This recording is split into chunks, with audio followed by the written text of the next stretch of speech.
for that. Okay, let's just have a listen to Nduka Irabo when he was talking about the 25 million naira that was given to Nigerian Football Federation. That says a certain percentage of our earnings comes to the custodian of the game, the Nigerian Football Federation.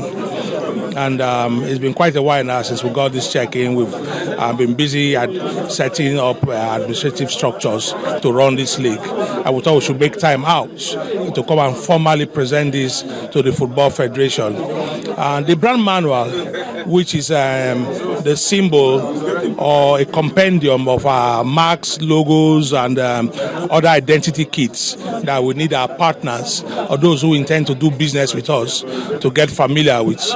It's underlining the statement that we're really out to do business, that we're serious. This is a statement of intent. It is not association football. It is professional league football. It is meant to make money. In making money, you improve the standard of the game. No reaction. I believe the NFF is dealing with that. They didn't write to me.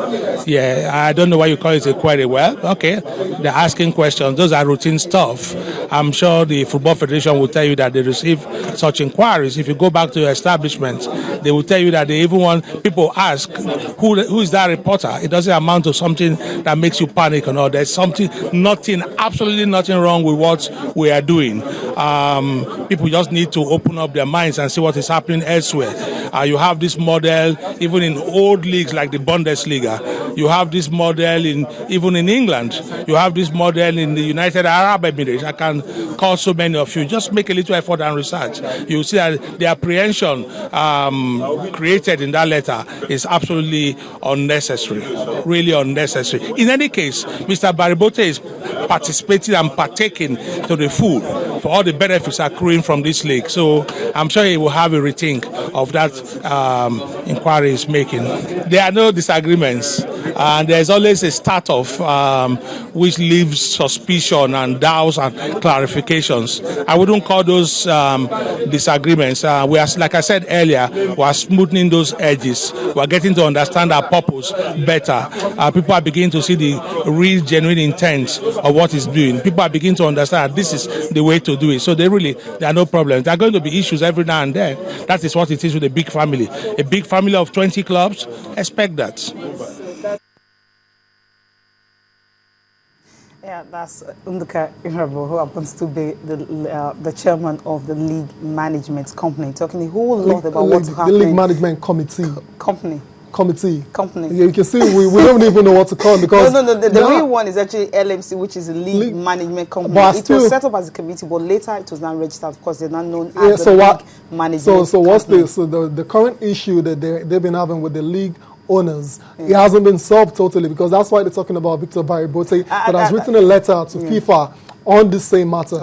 So I think from what they've been doing so far, from what he said, and if you get to listen to him and read between the lines, simply means they're really doing so much for the league right now. Because if you check all the things they do now, take a look at what's happening in Kwara United board, whereby the government just woke up and said, okay, they're overhauling, the present board was sacked, and of course they have to bring in a new board, and they're saying that, look, you have to reinstate this board because it is not, it is against the article, it's against the rule, and these are some of the things absolutely. I'm not doubting what this the league management company can do and what they've been doing so far. What I'm saying is there has to be a process about it. There has to be a synergy between both of them. I think some of them are so we shouldn't be having these because of Baribote, right? Yeah, let's forget Baribote. Of course, if they are doing so well, the most important thing is if we are having a league that is enviable, a league that you can really be proud of, and everything working well. How long are they going to? 55 million pounds rated. He finished number 8, right? And that's all that. And of course, he was able to get just 24 votes. And Arjen Robben, of course, finished 4th of Bayern Munich, 57 points. And Robert Lewandowski, of course, Borussia Dortmund, 39. And you have Thomas Müller, 38. Bastian Schweinsteiger, 32. And Gary Bill, of course, talked about him earlier, 24. Zlatan Ibrahimovic, Paris Saint-Germain, 14. And Robbie Van Persie of Man U, 10. And of course, no problems with it. Exactly. From the usual suspect, 10. Cristiano Ronaldo, Lionel Messi, and of course, you're having a Frank Ribery That's the list for, and of course the winner will be decided August 29th. Yeah, usual suspect. I'm actually surprised to see Frank Ribery there, because if I was the one actually, you prefer Lewandowski? No, not Lewandowski, Robben. Okay, because of the goal. Yeah, I believe Robben had a much better season compared to Frank Ribery. Had 10 goals in the Bundesliga last year and 1 Champions League goal, compared to Lionel Messi with 46 goals in the La Liga and 8 in the Champions League. Ronaldo 34 in the La Liga, 12 in the Champions League. So, like, you can see the difference between those top two and Frank Ribery. And Frank Ribery, I really don't see him having a chance, even though he was the most successful when it comes to his club, because he won a treble, while Ronaldo went trophyless and Lionel Messi just won the Spanish La Liga. Okay, and of course, maybe it's definitely going to go to Frank Ribery. I don't think so. The last time around in 2012, Iniesta actually won this particular award ahead of Messi and Ronaldo.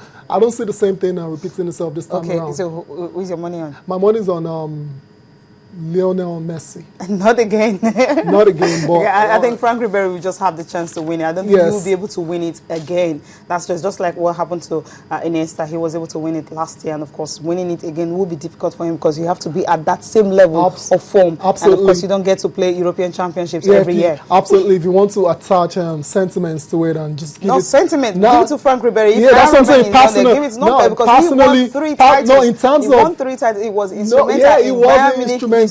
No doubt. But in terms of individual performance, Frank Ribery doesn't come close. We're looking at to him. Ronaldo and Messi. Frank Ribery will definitely get it. Yeah, we'll see actually about putting my money on we'll him. See Now, about let's that. talk about Luis Suarez a little bit before we sign him on the show. Now, this man has actually said that Liverpool have breached a contract because they told him that if we don't get to play in the Champions League next season, you will go. Well, right now, they don't want him to leave. And Brendan Rodgers has said that the money Arsenal is offering is not enough. They should put more money. Yeah. So what's the issue right now? The issue there is now, the key there is Luis Suarez says they told him. Like, if you're in business, would you agree to do a verbal agreement? Like, would you want to do something like that? There's nothing to indicate. Yeah, there has to be when some will his contract expire?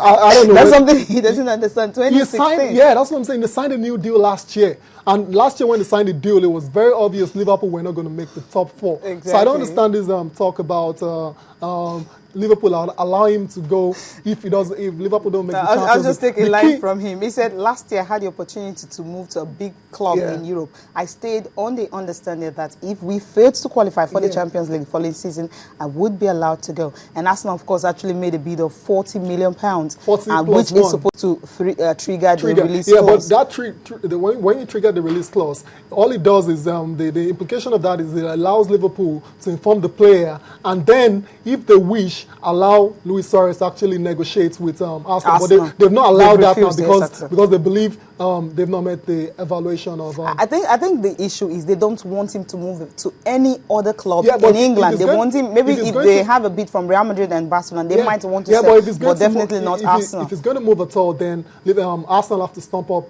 a lot more than £40 million. It's not worth more than that. Okay, looking at Luis Suarez now, he scored about 30 goals in 44 appearances for Liverpool last season, and since joining Ajax in January 2011 for £22.7 million, he scored 51 goals in 96 appearances. But that is huge. And of course, he did not travel with them for the game in Norway because of a foot injury. Yeah, a lot of these players have been getting injured. There's something very, very. All the players. Yeah, all the players that are involved in transfer sagas right now have been getting injured. Bale is apparently injured. Luis Suarez is injured. And Rooney. Rooney is injured as well. Injured. So I'm thinking the cure to this injury is going to be a pen on the paper. Exactly. Put the deal. When you sign the deal down and they'll be fine afterwards. Definitely. But one more thing on Luis Suarez, this is it's going to be very. If Luis Suarez makes this move now, the fans are going to turn on him because they've supported him all through thick and thin last year. Throughout his problems, his racial issues, his biting issues, the club stood behind him, and it's a shame to see Luis Suarez right now. There's no loyalty in football. We'll just wrap up the show with this one, which is coming from golf, and Tiger Woods. He's gunning for a 15th major at USPGA Championship. Can he achieve that? Look at what he has done so far. In 2003, it was open. It was tied on in the Masters. That's tied on 14th position, and of course, in 2012, third. 2011, fourth. 2010, fourth. That's the US Open, and 2009, sixth. US Open tied sixth, and USPGA second. Tiger Woods has a major problem. That problem has a name, and that name is Jack Nicklaus. 18 majors. Tiger's been chasing him for a long time now. And he seems to be stuck in 14. Yeah, he's stuck in 14 right now. And since his scandal, he hasn't really come close to actually winning the major. And we'll see what Tiger has in store for us in the US Open. Okay, and of course, he has insisted that the year will not be a good one for him if he fails to win a major this year. He has won 5 titles so far this year. Yeah, but unfortunately, he hasn't done well in the majors. He hasn't won a major, so which is more important. Which is more important because that's who he's chasing right now. We'll see what Tiger has in store, like I said earlier. All right, thank you so much for joining us. I'm Cecilia Omorogbe. Of course, Business Morning is next. From you, Tayo. Yeah, goodbye, and have a great day ahead.